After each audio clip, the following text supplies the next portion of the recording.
Hello everyone, welcome back to Ninja Prep. इस lecture में हम डिस्कस करेंगे ऑपरेशनल एम्पलीफायर के कुछ प्रैक्टिस क्वेश्चंस।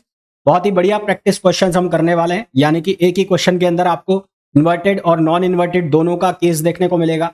आपको रेजिस्टेंस के अलावा बाकी एलिमेंट्स भी देखने को मिलेंगे, यानी कि एक ही क्वेश्चन के अंदर आपको रेजिस्टेंस के साथ साथ कैपेसिटर का यूज भी देखने को मिलेगा, आपको इंडक्टर का यूज भी देखने को मिलेगा। हमें ये देखने को मिलेगा कि अगर रजिस्टर, कंडक्टर, इंडक्टर पैरेलल में है तो क्वेश्चन कैसे सॉल्व होंगे, और अगर वो सीरीज अरेंजमेंट में है तो कैसे क्वेश्चन सॉल्व होंगे। तो चलिए स्टार्ट करते हैं वीडियो।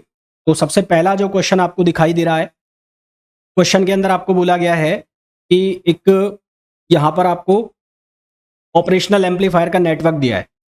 इसके अंदर करंट आई नॉट आपको फाइंड आउट करना है, और आई नॉट जो करंट है वो ये ए से बी के बीच की जो करंट है वो आई नॉट करंट हमें बोला गया है। इस क्वेश्चन को कैसे करें? इस क्वेश्चन को करने से पहले इसको नेटवर्क को ध्यान से देखो। इस नेटवर्क के दो पार्ट हैं। ये वाला पार्ट जो है, ये वाला पार्ट जिसको मैं LHS बोल रहा हूँ या लेफ्ट पार्ट बोल देता हूँ, उसको मैं लेफ्ट पार्ट, और ये वाला पार्ट है एक, इस पार्ट को मैं बोल देता हूँ RHS यानी कि राइट वाला पार्ट। तो इसको अगर आप ध्यान से देखो तो लेफ्ट वाला पार्ट जो है उसमें जो वोल्टेज अप्लाई की गई है वो इन्वर्टिंग टर्मिनल पर अप्लाई की गई है। यहाँ पर जो वोल्टेज अप्लाई है वो इन्वर्टेड टर्मिनल पर है, और यहाँ पर जो वोल्टेज अप्लाई की गई है वो नॉन इन्वर्टेड टर्मिनल पर अप्लाई की गई है। तो लेफ्ट वाले पार्ट के लिए जो बी पॉइंट है उस पर क्या मिलेगा हमें? आउटपुट। और राइट वाले पार्ट के लिए जो ए पॉइंट है उस पर हमें आउटपुट मिलेगा। तो सबसे पहले हम लेफ्ट वाले पार्ट को अलग सॉल्व कर लेंगे और राइट वाले पार्ट को अलग सॉल्व कर लेंगे। उससे हमें ए और बी के ऊपर वोल्टेज मिल जाएगा। तो ए और बी के ऊपर वोल्टेज मिल गया तो वोल्टेज डिफरेंस में रेजिस्टेंस को डिवाइड करके हम करंट की वैल्यू फाइंड आउट कर लेंगे। चलिए स्टार्ट करते हैं। तो सबसे पहले मैं लेफ्ट वाले पार्ट को सॉल्व कर लेता हूं। तो फॉर लेफ्ट पार्ट ठीक है। तो लेफ्ट पार्ट के लिए अगर हम सॉल्व करें तो यहाँ लेफ्ट पार्ट कौन सा है? ये इन्वर्टिंग टर्मिनल के लिए है। तो यहाँ पर हमें फॉर्मूला पता है V naught upon V in equals to minus RF upon RI। तो RF मतलब फीडबैक रेजिस्टेंस। तो फीडबैक रेजिस्टेंस कितना है यहाँ पर? 10 किलो ओम, और जो इनपुट रेजिस्टेंस है वो है 2। तो यहाँ से हमें V नॉट की वैल्यू मिल गई, वो कितनी आ गई? -5। 10 को डिवाइड करोगे 2 से तो 5 आएगा, 5 और इनटू ये कितना आ जाएगा? VN। और VN की वैल्यू आपको कितनी गिवन है? 2। तो यहाँ से VO, और ये VO किसके बराबर है? ये VB के बराबर है। तो इसकी वैल्यू आ गई कितनी? -10 वोल्ट। तो VB की जो वैल्यू आ गई है वो वैल्यू आ गई -10 वोल्ट। सिमिलरली हम वैल्यू निकाल लेंगे किसके लिए? इस वाले टर्मिनल के लिए, यानी कि राइट वाले पार्ट के लिए। तो फॉर राइट पार्ट इसके लिए ये कौन सा जो टर्मिनल हो गया? ये नॉन इन्वर्टिंग टर्मिनल हो गया। तो इसके लिए जो आउटपुट का फॉर्मूला है वो होगा V naught upon V in 1 plus RF upon RI। अब यहाँ पर फीडबैक रेजिस्टेंस कितना है? 10, और इनपुट रेजिस्टेंस कितना है? 1। तो यहाँ से V नॉट अपॉन वी इन की वैल्यू हमें मिलेगी 11। तो V आउटपुट की वैल्यू 11 इंटू वी इन, और वी इन की वैल्यू यहाँ पर कितनी है? 3। तो V नॉट कितना हो जाएगा? 33। और ये V नॉट की वैल्यू किसके बराबर है? VA। यानी कि VA जो है वो आपको मिल गया 33, और ये VB है ये मिल गया आपको 10 माइनस का। अब आपको क्या निकालना है? करंट। तो करंट क्या होगा? Voltage difference upon resistance. Voltage difference निकाल दो, मैं यहाँ लिख देता हूँ। तो ये हो जाएगा 33 माइनस करना है, तो ऑलरेडी माइनस है ही पहले से, तो माइनस माइनस हो जाएगा प्लस, और अपॉन रेजिस्टेंस कितना है? 5। तो जब आप इसको डिवाइड करोगे तो ये हो जाएगा 43 अपॉन 5, और 43 अपॉन 5 क्या आंसर देगा? ये देगा 8.6। ये क्या आंसर देगा? 8.6 मिली एम्पियर। तो हमारे पास जो आंसर आ जाएगा वो क्या आ जाएगा? 8.6 मिली एम्पियर। तो इस पर्टिकुलर क्वेश्चन के अंदर दोनों तरह के जो टर्मिनल्स है उनका यूज था, है ना। तो आपको बस थोड़ा सा दिमाग लगाना था। बहुत दिखने में कॉम्प्लेक्स सा क्वेश्चन लग रहा है, पर वास्तव में जो क्वेश्चन है बहुत सिंपल सा क्वेश्चन था। नेक्स्ट क्वेश्चन पे आते हैं। नेक्स्ट क्वेश्चन जो है उसके अंदर हमें बोला गया है कि एक यहाँ पर आपको 2 ऑपरेशनल एम्पलीफायर लगा के बोले गए हैं। ऊपर वाला जो ऑपरेशनल एम्पलीफायर है उसके इन्वर्टिंग टर्मिनल पर रेजिस्टेंस कनेक्ट किया गया है, और नॉन इन्वर्टिंग टर्मिनल पर सप्लाई दी गई है। तो सप्लाई यहाँ से जा रही है, यहाँ से। तो वी इन यहाँ पर भी सप्लाई जा रही है, ये वी इन यहाँ पर भी है, और ये वी इन यहाँ पर भी है। यानी कि जो ऊपर वाला पार्ट है वो किसकी तरह काम कर रहा है? नॉन इन्वर्टिंग टर्मिनल की तरह काम कर रहा है। ये किसकी वैल्यू हो गई? ये आर इन की वैल्यू हो गई। तो अपर पार्ट के लिए अगर हम सॉल्व करें, यानी कि फर्स्ट पार्ट में मैं इसको सॉल्व करूं, तो क्या लिखा जाएगा? V naught upon V in 1 plus RF upon RI। तो RF की वैल्यू कितनी है यहाँ पर? 5R, और RI की वैल्यू कितनी है? R। तो ये हो जाएगा 1 प्लस 5R अपॉन R। तो R से R कैंसिल, ये हो गया 6। तो V naught upon V in equals to value कितनी हो गई? 6। और यहाँ से हम वी नॉट की वैल्यू निकालो तो ये कितनी हो जाएगी 6V इन, 6V इन। और ये कौन सा वाला आउटपुट आ गया, ये 1 आ गया, ये वाला आउटपुट आ गया। तो इसको मैं लिख देता हूँ V नॉट 1। ठीक है, V नॉट 1 की वैल्यू हमें यहाँ से मिल गई। अब हम इसके जो नीचे वाला एम्पलीफायर है, ऑपरेशनल एम्पलीफायर, उसको सॉल्व करेंगे। तो उसको मैं यहाँ सॉल्व कर देता हूँ। तो उसको जब हम सॉल्व करेंगे तो यहाँ पर जो इनपुट सप्लाई जा रही है वो कहाँ पर जा रही है, नॉन इन्वर्टिंग टर्मिनल पर जा रही है। तो यहाँ पर इन्वर्टिंग टर्मिनल पर जा रही है, तो यहाँ पर क्या लिखोगे, V output upon V in equals to ये क्या लिखा जाएगा, माइनस RF अपॉन RI। यहाँ पर RF कितना है, ये है 2R माइनस, और यहाँ पर इनपुट रेजिस्टेंस कितना है, R। तो यहाँ V नॉट 2, इसकी वैल्यू कितनी हो जाएगी, माइनस 2V इन, माइनस 2V इन, ये वैल्यू हो गई। तो यहाँ दोनों आउटपुट आ गए हमारे पास, V नॉट 1 भी आ गया और V नॉट 2 भी आ गया। हमें क्या निकालना है, हमें निकालना है for the given output voltage. तो आउटपुट वोल्टेज जो आएगी, या आउटपुट वोल्टेज का जो रेशो आएगा, वो आएगा इन दोनों का डिफरेंस। तो यानी कि डेल्टा V की जो वैल्यू आ जाएगी वो आ जाएगी V naught 1 minus V naught 2। क्या आ जाएगी, V naught 1 minus V naught 2। तो delta V equals to V naught 1 minus V naught 2। तो V नॉट 1 की वैल्यू कितनी है, 6V इन। तो ये हो गया 6V इन, और ये माइनस माइनस प्लस 2, तो ये हो गया 2V इन। तो ओवरऑल हो गया 8V इन। तो V output upon V input की वैल्यू कितनी आ गई, 8। तो यहाँ हमारे पास जो इसका करेक्ट आंसर आ जाएगा वो क्या आंसर आ जाएगा, 8 आंसर आ जाएगा। ठीक है, हमारे पास आउटपुट जो वोल्टेज गेन आ गया, सॉरी, तो वोल्टेज कितना आ जाएगा, 8 वोल्ट आ जाएगा वोल्टेज गेन हमारे पास। तो इस तरह से आपको ये क्वेश्चन सॉल्व करना। ये क्वेश्चन सर्किट जो है वो आपको देखने में टफ लग सकते हैं सर्किट, और एक्चुअल में देखा जाए तो ये सर्किट बहुत ही सिंपल से है, बस आपको अपने बेसिक कॉन्सेप्ट यहाँ पर यूज करना है। नेक्स्ट क्वेश्चन की बात करते हैं। इस क्वेश्चन में हमें यही वोल्टेज डिफरेंस निकालना है। तो सबसे पहले तो ये आइडेंटिफाई करो कि कौन सा टर्मिनल पर अप्लाई हो रही है इनपुट। तो यहाँ पर इनपुट सप्लाई जो आ रही है वो किस पर आ रही है, इन्वर्टिंग पर आ रही है। इन्वर्टिंग पर आ रही है तो यहाँ लिखोगे V output V naught 1 upon V इन, ये किसके बराबर हो जाएगा, ये बराबर हो जाएगा minus RF upon RI। RF की वैल्यू कितनी है, 3 किलो ओम, तो ये आ जाएगा 3 किलो ओम। और ये इनपुट रेजिस्टेंस कितना है, 1, 3 अपॉन 1, ये माइनस 3 हो गया। अब यहाँ से V नॉट 1 की जो वैल्यू हो जाएगी वो हो जाएगी माइनस 3 इंटू V इन, और V इन की वैल्यू कितनी है, 2 वोल्ट। तो V नॉट 1 ये हो गया माइनस 6 वोल्ट, ये वैल्यू आ गई कितनी, माइनस 6 वोल्ट। ठीक है, V नॉट 2 जो है वो ग्राउंडेड है, तो V नॉट 2 ग्राउंडेड है, तो यहाँ पर वैल्यू कितनी हो जाएगी, 0। तो यहाँ पर जो पोटेंशियल डिफरेंस यानी कि आउटपुट की वैल्यू आ जाएगी वो आ जाएगी V naught 1 minus V naught 2। V naught 1 की वैल्यू कितनी है, माइनस 6 है, और V नॉट 2 की वैल्यू कितनी है, 0 है। V नॉट 2 की वैल्यू कितनी है, 0। तो यहाँ से डेल्टा V आउटपुट की वैल्यू हमारे पास आ गई माइनस 6 वोल्ट। क्या वैल्यू आ गई, माइनस 6 वोल्ट। आंसर जो हमारे पास आ गया इसका वो क्या आ गया, माइनस 6 वोल्ट हमारे पास आंसर आ गया। नेक्स्ट क्वेश्चन पे आइए, क्वेश्चन नंबर 4।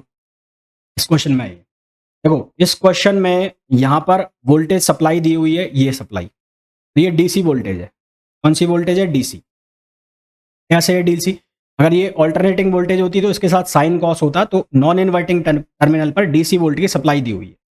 3 एलिमेंट कनेक्टेड है पैरेलल में, एक रेजिस्टर, एक कैपेसिटर और एक इंडक्टर। ठीक है, आपको थोड़ा बहुत अगर आइडिया हो, आपने ऑल्टरनेटिंग करंट पढ़ा हो, ऑल्टरनेटिंग करंट में आपने पढ़ा होगा एक चीज इंडक्टेंस, जो रिएक्टेंस करके एक चीज पढ़ी होगी। तो रिएक्टेंस अगर मैं कैपेसिटर के लिए बात करूं वो होता है 1 अपॉन ओमेगा सी, और ओमेगा सी का मतलब हो गया 2 पाई एफ सी। तो डीसी सर्किट के लिए, डीसी सर्किट के लिए एफ की वैल्यू होती है 0, तो ये वैल्यू कितनी हो जाएगी, 1 अपॉन 2 पाई 0 इंटू सी, यानी कि एक्स सी की वैल्यू कितनी हो जाएगी, इनफाइनाइट। इनफाइनाइट का मतलब कि अगर डीसी सर्किट में आप कैपेसिटर का यूज कर रहे हो तो कैपेसिटर उसको क्या ऑफर करेगा, इनफाइनाइट रेजिस्टेंस ऑफर करेगा। इनफाइनाइट रेजिस्टेंस ऑफर करने का मतलब है वहां से करंट फ्लो नहीं होगी। तो जो कैपेसिटर है वो किसकी तरह काम करेगा, वो ओपन सर्किट की तरह काम करेगा। Capacitor will work like open circuit. वो किसकी तरह काम करेगा, ओपन सर्किट की तरह काम करेगा, किसमें, डीसी के केस। और वहीं अगर मैं बात करूं इंडक्टेंस के लिए, तो इंडक्टेंस के लिए एक्सएल की वैल्यू होती है ओमेगा एल। यहां पर आप लिखोगे 2 पाई एफ एल, और एफ की वैल्यू 0, तो यहां पर रेजिस्टेंस हो गया 0। रेजिस्टेंस 0 हो गया तो यहां पर मैक्सिमम करंट फ्लो कर जाएगी, यानी कि जो इंडक्टर है वो इंडक्टर किसकी तरह काम करेगा, inductor will work like, inductor short circuit हो जाएगा ना, will be short circuited. Inductor short circuited हो जाएगा। शॉर्ट सर्किटेड का मतलब कि इससे करंट, मैक्सिमम करंट पास हो जाएगा, सारा करंट यहां से पास हो जाएगा, रजिस्टर से करंट पास नहीं होने देगा अगर वो पैरेलल में लगे हैं। अब इन चीजों का इस क्वेश्चन में क्या यूज है वो देखते हैं। यहाँ पर 1 वोल्ट की डीसी सप्लाई जा रही है, अब इसको मैं यहाँ पर कनेक्ट कर सकता हूँ यहाँ पर, तो इन तीनों पर 1 वोल्ट की डीसी सप्लाई कनेक्ट हो गई। ठीक है, अब ये 1 वोल्ट की डीसी सप्लाई है। अब ये 1 वोल्ट की अगर डीसी सप्लाई है, तो डीसी सप्लाई जाने का मतलब है कि जो कैपेसिटर है वो तो किसकी तरह काम करेगा, ओपन सर्किट की तरह। कैपेसिटर सीन में से हट गया। कैपेसिटर अगर सीन में से हट जाएगा तो बचेगा कौन, इंडक्टर और रेजिस्टर, है ना। बचेगा कौन, इंडक्टर और रेजिस्टर। मैं बना भी देता हूं यहां पर। तो हमारे पास सर्किट कुछ ऐसा बनेगा, ये बन जाएगा प्लस, ये बन जाएगा माइनस, ये आउटपुट वोल्टेज है। कैपेसिटर ओपन सर्किट हो जाएगा और ये हो जाएगा, ये यहां पर 1 वोल्ट की सप्लाई यहां पर आ रही है, ये आ रहा है यहां पर 1 वोल्ट, 1 वोल्ट।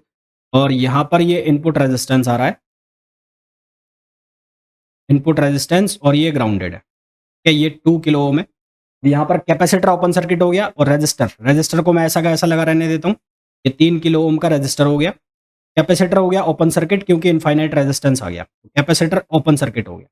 और जो इंडक्टर है वहां से मैक्सिमम करंट फ्लो कर जाएगी। मैक्सिमम करंट कहाँ से फ्लो कर गई, सारी की सारी जो करंट है वो कहाँ से फ्लो कर गई, इंडक्टर से। इंडक्टर से फ्लो कर गई तो रजिस्टर से कोई भी करंट फ्लो नहीं होगी। अब रजिस्टर से कोई करंट फ्लो नहीं होगी, अब रजिस्टर से कोई करंट फ्लो नहीं होगी, इसका मतलब सीधी सीधी जो करंट है वो सीधी सीधी यहाँ पर सप्लाई हो रही है। और जो करंट यहाँ से यहाँ पर 1 वोल्ट की सप्लाई यहाँ से जा रही है और बिना किसी रेजिस्टेंस के वो सीधी सीधी यहाँ पर सप्लाई हो रही है। यानी कि वी नॉट बराबर क्या हो जाएगा, वी इन हो जाएगा। वी नॉट बराबर क्या हो जाएगा, वी इन, क्योंकि रजिस्टर यहाँ पर काम ही नहीं कर रहा है। आउटपुट पर जो वोल्टेज आ जाएगा वो कितना आ जाएगा, 1 वोल्ट आ जाएगा। आउटपुट पर जो वोल्टेज आ जाएगा वो कितना आ जाएगा, 1 वोल्ट। तो हमारे पास इसका आंसर क्या आ जाएगा, 1 वोल्ट आ जाएगा। यहाँ पर बहुत कुछ रॉकेट साइंस नहीं था, आपको अपने जो बेसिक्स है उनका यूज करना था। जो भी आपने बेसिक्स पढ़े हैं सर्किट के अंदर वो यूज करना है और ये आंसर इसका आ जाएगा। ठीक है, नेक्स्ट क्वेश्चन पे आओ। नेक्स्ट क्वेश्चन को देखो। नेक्स्ट क्वेश्चन में आपको एक सर्किट डायग्राम बना के दिया गया है, इसमें आउटपुट वोल्टेज निकालना है। ये कैपेसिटर लगा हुआ है ना, ये कैपेसिटर है। यहाँ पर लगा हुआ है इंडक्टर, ये इंडक्टर है। मान लो इस इंडक्टर का आपको इंडक्टेंस दिया है L, ये रजिस्टर, ये रजिस्टर, ये कैपेसिटर है C। यहाँ पर जो सप्लाई वोल्टेज जो है दी है आपको, वो सप्लाई वोल्टेज कहाँ पर है, वो है इन्वर्टिंग टर्मिनल पर, है ना। तो सबसे पहले तो जो यहाँ पर L लगा हुआ है, तो L मतलब इंडक्टेंस, ये किसकी तरह काम करेगा, मैक्सिमम करंट को फ्लो कराएगा। तो ये सीधे तार की तरह काम करेगा। तो जब यहाँ पर डीसी सप्लाई है, डीसी सप्लाई है तो फ्रिक्वेंसी जीरो, फ्रिक्वेंसी जीरो। तो जो इंडक्टर है, इंडक्टर रेजिस्टेंस कितना ऑफर करेगा, जीरो करेगा। तो अब इसका नया सर्किट मैं बनाता हूँ, तो वो नया सर्किट कुछ इस तरह से बनेगा। ये इंडक्टर हट जाएगा, इंडक्टर हट जाएगा तो सिर्फ इसके आगे का रेजिस्टेंस रह जाएगा, इसके आगे का रेजिस्टेंस रह जाएगा। अब यहाँ पर ओपन सर्किट, तो इसको कर दो आप ओपन सर्किट, तो ये ओपन हो गया, ये ओपन हो गया, तो ये रजिस्टर लग गया, ये रजिस्टर लग गया। अब यहाँ से ये ऑपरेशनल एम्पलीफायर हो गया आपका, ये माइनस, ये प्लस, और यहाँ पर आउटपुट आ रहा है। ठीक है, यहाँ पर आउटपुट आ रहा है, इसको मैं थोड़ा सा यहाँ ऐसे कनेक्ट करके दिखा देता हूँ। ठीक है, और ये हो गया प्लस। मैं बुरा मत मान जाना कि मैंने ऐसे लाइन कैसे खींच दी, ये अंडरस्टूड है, ये कर सकते हो आप, है ना। तो अब पहली चीज़ तो ये हो गई कि यहाँ पर 3 वोल्ट की डीसी सप्लाई है और ये रजिस्टर है, और यहाँ से अब सर्किट कटी हो गया। तो यहाँ से तो अब करंट जा ही नहीं रही है, करंट यहाँ से जा ही नहीं रही है, और यहाँ पर आउटपुट हो गया, यहाँ पर आउटपुट आ गया। अब करंट की सप्लाई नहीं हो रही, अब ये सर्किट में से हट ही गया ये, तो ये बन गया ओपन सर्किट ना। ये कौन सा सर्किट बन गया, ओपन सर्किट। तो ये ओपन सर्किट बन गया, तो ओपन सर्किट के केस में जो आउटपुट वोल्टेज है वो सैचुरेटेड वोल्टेज हो जाएगी। तो आउटपुट वोल्टेज जो है वो क्या हो जाएगी, सैचुरेशन वोल्टेज, क्योंकि सर्किट क्या हो जाएगा, अब सैचुरेट हो जाएगा, क्योंकि ये क्या बन गया है, ओपन सर्किट बन गया है। क्योंकि इसमें से फीडबैक हट ही गया, अब फीडबैक हट गया तो ये ओपन सर्किट हो गया। ओपन सर्किट में हम जानते हैं कि ओपन लूप वोल्टेज गेन बहुत ज़्यादा आ जाता है, तो ये सैचुरेशन की कंडीशन में पहुंच जाएगा। तो इसका जो आंसर आ जाएगा वो क्या आ जाएगा, सी आ जाएगा। ठीक है, तो she will be the right answer. बहुत बेसिक कंसेप्ट्स यूज करके मैं इन क्वेश्चंस को सॉल्व कर रहा हूँ, ऐसा कोई बहुत रॉकेट साइंस इन क्वेश्चंस के पीछे नहीं है। बेसिक जो कॉन्सेप्ट्स होते हैं इंडक्टर के, कैपेसिटर के और रेजिस्टेंस के, उनको लगा रहा हूँ, इन क्वेश्चंस को सॉल्व कर रहा हूँ। नेक्स्ट क्वेश्चन पे आओ भाई। नेक्स्ट क्वेश्चन भी ऐसा ही है। अब यहाँ पर देखो क्या है, कैपेसिटर है, राइट। ये कैपेसिटर है, पैरेलल में है। कैपेसिटर क्या करेगा, ओपन सर्किट की तरह काम करेगा, तो इस कैपेसिटर को हम हटा देंगे। ठीक है, कैपेसिटर को हम हटा देंगे। यहाँ पर ये इंडक्टर है, इंडक्टर मैक्सिमम करंट फ्लो कराएगा, तो ये 50 किलो ओम वाला जो रेजिस्टेंस है ये काम नहीं करेगा। मेरे हिसाब से अब तक चीज़ें समझ में आ गई होंगी, क्वेश्चन देखते ही सॉल्व हो जाएगा। अब इस क्वेश्चन में क्या होने वाला है वो मेरे हिसाब से आपको समझ में आ ही गया होगा कि होने वाला ये है कि ये वाला कैपेसिटर यहाँ से हटेगा, ये वाला कैपेसिटर हटेगा। क्यों, क्योंकि ये अब काम करेगा ओपन सर्किट की तरह। तो ये 10 किलो ओम का रेजिस्टेंस हो गया हमारे पास, ये हमारे पास ऑपरेशनल एम्पलीफायर हो गया, ये माइनस हो गया, ये प्लस हो गया, और यहाँ से हमने ये इसको क्या कर लिया, ग्राउंड कर लिया। फिर उसके बाद ये 100 किलो ओम का रजिस्टर आ गया, ये 100 किलो ओम का रजिस्टर आ गया। उसके बाद यहाँ से सारा का सारा करंट यहाँ से पास होगा, इसको मैं लगा देता हूँ पर इसका कोई यूज़ नहीं है, यहाँ से कोई भी करंट पास नहीं होगा 50 किलो ओम से। मैं एक बार उसको हटा के दिखा दूंगा आपको, मैं एक बार के लिए लगा देता हूँ सर्किट में, ये बन गया। और यहाँ पर भी मैं लगा ही देता हूँ, ये ओपन सर्किट होगा। ठीक है, ये 10 किलो ओम है और ये 3 वोल्ट की डीसी सप्लाई है, ये 3 वोल्ट की डीसी सप्लाई है। हो क्या रहा है, यहाँ पर ये कैपेसिटर था, ये हट गया, ओपन सर्किट हो गया। यहाँ मैक्सिमम करंट पास हो गया, तो ये रेजिस्टर भी अब कोई काम का नहीं रहा। तो अब कुल मिला के हमारे पास जो एलिमेंट बचे, इनपुट रेजिस्टेंस हमारे पास कितना बचा, 10 किलो ओम का इनपुट रेजिस्टेंस बचा, और फीडबैक रेजिस्टेंस जो हमारे पास बचा वो कितना बचा, वो बचा 100 किलो ओम का। फीडबैक रेजिस्टेंस जो हमारे पास बचा वो कितना बचा, 100 किलो ओम का, क्योंकि यहाँ से जैसे इंडक्टर लगा तो इंडक्टर ने मैक्सिमम करंट को पास करा दिया, और ये जो 50 किलो ओम का रेजिस्टर है अब ये किसी काम का हमारे रहा नहीं। अब यहाँ पर सप्लाई कहाँ पर जा रही है, सप्लाई जा रही है इन्वर्टिंग टर्मिनल पर। तो इन्वर्टिंग टर्मिनल का फॉर्मूला लगा दो, V naught upon V in equals to minus R F upon R I. तो आर एफ की वैल्यू कितनी है, आर एफ की वैल्यू 100 और आर इन की वैल्यू कितनी है 10। तो यहाँ से वी नॉट की वैल्यू कितनी आ गई, -10 वी इन, -10 वी इन, और वी इन की वैल्यू कितनी है 3 वोल्ट। तो आउटपुट वोल्टेज जो आ गई वो आ गई -30 वोल्ट। आउटपुट वोल्टेज जो हमारे पास आ गई कितनी आ गई, -30 वोल्ट। ठीक, तो ये इस तरह से आपको क्वेश्चन सॉल्व करने हैं। मैंने एक ही तरह के क्वेश्चन को 3 अलग-अलग तरीके से आपको करके दिखाया, ताकि आपके जो क्वेश्चंस हैं, जो आपके जो कॉन्सेप्ट्स हैं, वो बहुत बेहतरीन तरीके से इंप्रूव हो जाए। आपको बहुत अच्छे से समझ में आ गया होगा कि किस तरह से आपको इंडक्टेंस का यूज़ करना है, किस तरह से आपको कैपेसिटेंस का यूज़ करना है, और रेजिस्टर कैसे हट रहे हैं। आइए बढ़ते हैं आगे वाले क्वेश्चन के ऊपर। Question number 7। क्वेश्चन नंबर 7 के अंदर हमें एक नेटवर्क बना के दिया गया है और हमें वोल्टेज गेन निकालना है, यानी कि we output upon we input की वैल्यू निकालनी है। कैसे करेंगे, इसको करने के लिए हम कंसीडर करते हैं कुछ। हम ऐसा मान लेते हैं कि यहाँ पर जो करंट है वो फ्लो हो रही है I1, ऐसा हमने मान लिया। इस सर्किट के अंदर करंट फ्लो हो रही है I2, यहाँ पर करंट जा रही है I3, और यहाँ पर करंट जा रही है I4 ना। इस तरह से करंट चल रही है यहाँ। अच्छा, यहाँ पर जो वोल्टेज है, यहाँ पर कितनी है 0 वोल्ट, तो यहाँ पर भी वोल्टेज होगी 0। इसको मैं इस लाइन से कनेक्ट कर देता हूँ, तो यहाँ पर भी जो वोल्टेज आ जाएगी वो कितनी आ जाएगी, 0। आपको क्या करना है, नोडल एनालिसिस करना है। यहाँ पर क्या लगाना है, नोडल एनालिसिस। यहाँ पर आउटपुट वोल्टेज है V0, तो यहाँ पर भी क्या लिख दिया मैंने, V0। ठीक है, तो सबसे पहले मैं I2 की वैल्यू लिख लेता हूँ। तो I2 की वैल्यू क्या लिखी जाएगी, I2 equals to V0 minus Vx upon R। ये I2 की वैल्यू लिख ली, पोटेंशियल का डिफरेंस अपॉन R। फिर मैं वैल्यू लिख लेता हूँ I3 की। I3 की वैल्यू कितनी लिखी जाएगी, Vx माइनस 0 अपॉन R। ये किसकी वैल्यू हो गई, I3 की। फिर मैं वैल्यू लिख लेता हूँ किसकी, I4 की। I4 की वैल्यू कितनी लिखी जाएगी, Vx माइनस 0, यहाँ पर वोल्टेज 0 है और रेजिस्टेंस कितना हो गया, R। और फिर मैं वैल्यू लिख लेता हूँ किसकी, I1 की। I1 की वैल्यू कितनी हो जाएगी, V1 माइनस 0 अपॉन R। ये जितने भी करंट्स हैं उन सभी की मैंने वैल्यू लिख ली। सबसे पहले यहाँ पर जो I2 करंट जा रही है, दो पार्ट में टूट रही है, I3 और I4 में। तो सबसे पहले इस पॉइंट के ऊपर आप लगाओ किरचॉफ करंट लॉ ना, नोडल एनालिसिस। तो आपको क्या दिख रहा है कि I2 दो पार्ट में टूट रही है, तो I2 किसके बराबर हो रहा है, I3 प्लस I4 के बराबर हो रहा है। I2 की जो वैल्यू है वो कितनी है, वो है V0 minus Vx upon R। और I3 की जो वैल्यू है वो कितनी है, Vx अपॉन R। और I4 की वैल्यू है वो भी कितनी है, Vx अपॉन R। ये भी कितनी है, Vx अपॉन R। तो यहाँ से अगर इसको सॉल्व करोगे आप, तो R से R तो कैंसिल हो जाएगा, इधर चला जाएगा x, तो ये हो जाएगा 3Vx है ना, 3Vx। तो Vx की जो वैल्यू आ गई वो आ गई V0 अपॉन 3। Vx की जो वैल्यू आ गई वो आ गई V0 अपॉन 3। इसको मैं वापस से लिख देता हूँ एक बार। Vx की वैल्यू हमारे पास आ गई V0 अपॉन 3, ये Vx की वैल्यू आ गई। अब आप नोडल एनालिसिस लगाओ इस पॉइंट के ऊपर। तो इस पॉइंट के ऊपर आपको क्या दिख रहा है, I1 भी अंदर आ रहा है, I4 भी अंदर आ रहा है। तो इस पे क्या लिखोगे आप, इस पर लिखोगे I1 plus I4 equals to 0। I1 की वैल्यू आपके पास कितनी है, V1 अपॉन R। तो ये value V1 upon R। I4 की वैल्यू आपके पास कितनी है, I4 की वैल्यू है आपके पास Vx अपॉन R। तो ये वैल्यू रखो यहाँ पर V X upon R equals to 0। V X की वैल्यू आपने वी नॉट के फॉर्म में निकाली, कितनी आई, वी नॉट अपॉन 3। ये वैल्यू यहाँ पर रख दो, तो ये V one upon R plus ये वैल्यू कितनी, वी नॉट अपॉन 3 और ये आर इक्वल्स टू 0। तो यहाँ से इसको सिंप्लीफाई करोगे तो ये बन जाएगा V one minus V naught upon 3, V one minus V naught upon 3 और V naught upon V one की वैल्यू आ गई कितनी, -3।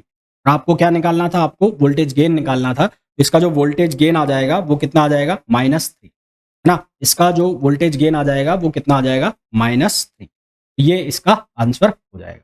तो होपफुली ये जितने भी हमने क्वेश्चंस करे हैं इस वीडियो के अंदर, इस लेक्चर के अंदर, ये आपको बहुत अच्छे से समझ में आ गए होंगे। अब सॉल्व करते हैं नेक्स्ट क्वेश्चन। तो ये नेक्स्ट क्वेश्चन कुछ उसी तरह का है जैसा कि इसके पहले वाला क्वेश्चन था। इस क्वेश्चन में आपको क्या करना है, यहाँ पर ज्यादा आपको लूप्स बनाने पड़ेंगे, ज्यादा करंट लूप्स बनाने पड़ेंगे। जैसा कि यहाँ पर बना लेते हैं, इस करंट को मैं लिख देता हूँ I1, इस वाली करंट को मैंने नाम दे दिया I2, तो इसको मैं बोल दूं अगर I4, तो ये हो गया I3, फिर ये I4 हो गया तो ये हो जाएगा I5 और इसको आप नाम दे दो I6। यहाँ पर वोल्टेज आप Vx और Vy लिख लो, बाकी वही सेम काम करना है जो हमने पहले वाले क्वेश्चन में किया था। यहाँ पर वोल्टेज हो जाएगा V0, तो I2 की वैल्यू आप लिखोगे, मैं लिख देता हूँ, I2 की वैल्यू आप लिखोगे तो I2 की वैल्यू बनेगी V0 minus Vx upon R। I3 की वैल्यू आप लिखोगे तो वो बनेगी Vx minus 0 upon R। I4 की वैल्यू आप लिखोगे तो वो बनेगी Vx minus Vy upon R, ये I4 की वैल्यू बनेगी। इसी तरह से I5 की वैल्यू लिखोगे तो वो बनेगी Vy minus 0 upon R। I6 की वैल्यू आप लिखोगे तो वो बनेगी Vy माइनस 0, क्योंकि यहाँ से कनेक्ट करोगे तो यहाँ वोल्टेज कितना हो जाएगा, 0। ये कितना बनेगा, Vy minus 0 upon R। I1 की वैल्यू लिखोगे तो वो कितना बनेगा, V1 माइनस 0 अपॉन R। अब आपको करना क्या है, आपको लगाना है किरचॉफ करंट लॉ, यानी कि नोडल एनालिसिस लगाना है। सबसे पहले इस पॉइंट के ऊपर नोडल एनालिसिस लगाओगे तो I2 इक्वल्स टू किसके बराबर बनेगा, वो बनेगा I3 प्लस I4। I2 की value I3 plus I4। I2 आपने निकाला है कितना है, V0 minus Vx upon R। I3 की वैल्यू आपने निकाली है कितनी है, Vx अपॉन R। और I4 की वैल्यू आपने निकाली है Vx minus Vy upon R। इसको जब हम सिंप्लीफाई करेंगे तो हमारे पास जो आंसर आएगा इसका वो बनेगा, मैं लिख रहा हूं, मेरे पास लिखा हुआ है V0 equals to 3Vx minus Vy। इसको लिख दिया मैंने इक्वेशन फर्स्ट, ठीक है, इसको लिख दिया इक्वेशन फर्स्ट। इसी तरह से हम इक्वेशन बना लेंगे अब किसके लिए, I3 के लिए। तो I3 equals to I5 plus I6। इसके लिए इक्वेशन बनाएंगे तो ये क्या बन जाएगा, Vx minus Vy upon R। ये हमारे पास ऑलरेडी लिखे हुए हैं, ये Vy minus 0 upon R। I6 की value Vy minus 0 upon R। इसको जब हम सिंप्लीफाई करेंगे तो रिलेशन बनेगा Vx इक्वल्स टू 3Vy और इसको लिख देंगे हम इक्वेशन नंबर सेकंड। अब इक्वेशन फर्स्ट और सेकंड का यूज करेंगे, है ना। तो by equation first and second, equation first and second का यूज करेंगे तो इक्वेशन बनेगी V0 equals to 3 into 3Vy, यानी कि Vx की इक्वेशन की वैल्यू डाल दी हमने इक्वेशन नंबर फर्स्ट में और ये हो गया Vy। इसको जब हम सिंप्लीफाई करेंगे तो हमारे पास वैल्यू आएगी Vy की, और Vy की वैल्यू बनेगी V0 अपॉन 8। कितनी वैल्यू बनेगी, V0 अपॉन 8। तो लास्ट में हम क्या करेंगे, I1 plus I6, I1 plus I6 करोगे आप। I1 की वैल्यू कितनी है, V1 अपॉन R या V इन अपॉन R, ये I1 की वैल्यू हो जाएगी। और I6 की वैल्यू कितनी है, Vy upon R, Vy upon R। V इन यानी कि V1, उसकी वैल्यू Vy की वैल्यू हम यहाँ से डाल देंगे तो वो कितनी हो जाएगी, माइनस V0 अपॉन 8। क्या वैल्यू हो जाएगी, माइनस V0 अपॉन 8। तो ये हमारे पास वैल्यू आ गई और यहाँ से आप आउटपुट अपॉन इनपुट का रेशो निकालोगे तो वो रेशो आ जाएगा -8। तो ये हमारे पास इसका आंसर आ जाएगा किसका, वोल्टेज गेन। ठीक है, बाकी के इसके क्वेश्चन करेंगे हम नेक्स्ट वीडियो के अंदर। Till then, thank you, bye bye.